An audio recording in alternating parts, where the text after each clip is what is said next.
امام اعظم رحمت الله علیه در یک محله که گوسفند دیزی دادیان، گوسفند دیزیدش داره، متخصصای گوسفند سوال کردند که همین گوسفند چند سال عمر میبیند؟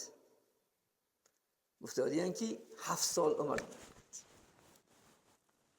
تا 7 سال امام اعظم رحمت الله علیه گوشت گوسفند نخوردادیان که مبادا دزی نباشه و چیکار کنم؟ از همین چیز من خورده حق حرام کنم. انا پرهیزکاری حضرت انشاءالله خدا. از ما شما در شهرهای روز بعضی هم انشاءالله کار داریم، بر الله خدا خواهد انشاءالله چی به خوب است می، چی دیگر چیز است می، ولی فرقی ندارد.